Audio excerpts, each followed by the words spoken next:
Hey, what's going on, everybody? Welcome back. So today I'm going to show you how to turn the Ghostbusters Afterlife ECTO 1, which the Lego set is based off of, into the original 1984 Ghostbusters ECTO 1. Very simple to do. Now, the only extra pieces that you're going to need to make this work are just these three right here. So two 1x1 light gray plates and one 1x1 light gray plate with a horizontal clip on it. So that's the only extra parts you need. So the first thing you're going to want to do is remove the ladder, obviously. So you pull the ladder up from its clip on the bottom, pull that antenna off the top, and just kind of let it hang off to the side, and then just pull that ladder off however it comes off. Just got to get that ladder off with its connection point. So ladder is off. And the next thing you're going to want to do is we need to get this clip down here, this bar right here. It needs to be moved to the other side of the car. But in order to get that out, you need to take this whole section out of the car, which is just connected by two Technic pins.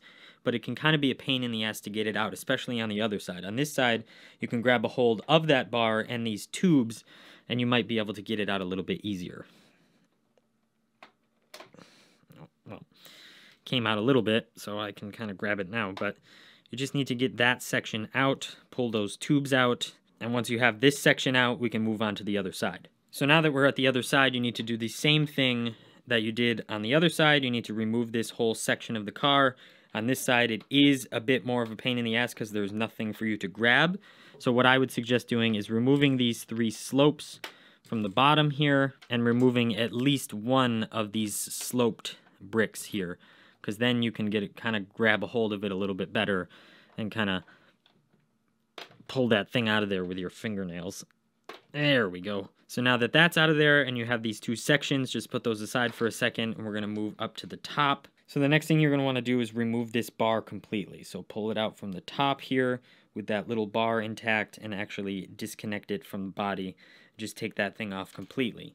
Then you're going to remove this section right here, this little box, this little light bluish gray box. And what you're going to do is you're going to take the 1x4 tile off the top.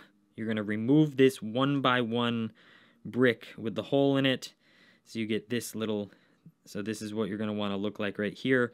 And that's when your extra pieces are going to come in. So your 1x1 plate, your other 1x1 plate, and your 1x1 horizontal clip. So that's what you're going to want to look like right there. And then you can put that 1x4 tile back on the top. So now once you've done all that, you want to take these two sections here that you took off each side of the car, and pretty much you just want to switch this clip, this bar, to this blank one over here. So you want to pull that bar off, and you want to pull that 1x4 plate off of this one, and you want to pull the 1x6 plate off of this one.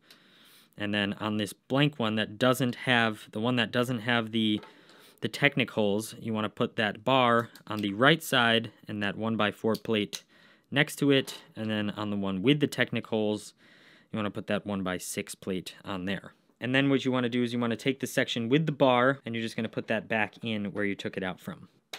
Do the same thing on the other side, put this panel back in. I just knocked something off the other side, but that's okay. Get that panel in, and then you can put your blue tubes back in those Technic holes. And then what I do with the antenna is I just stick it back up there onto the rack.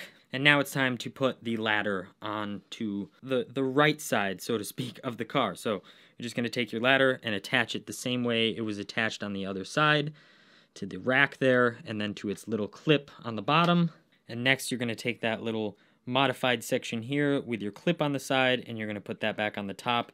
So now it is actually one stud to the right, which is just fine. It doesn't make it look too weird. It's not like you're moving it 6 studs up. It's just one stud over to the right, so it still looks very accurate to the car. And then you're going to take your little antenna here, and you're going to remove this dark gray clip. You're going to take that off like that, and then you're going to attach that same bar to that clip that we installed on that little light gray section here. To attach this tube back down to the car, what I do is, now that we've modified this top, in the original set from the instructions, it has you attach this tube right here to this stud right here, but now it doesn't actually reach there. So what I do is I just attach it to this stud, this one lonely stud right there, And now it actually makes it a little more accurate to the actual car. So if you look at the actual ECTO 1, this tube on the real car is closer to the ladder than they actually had it, closer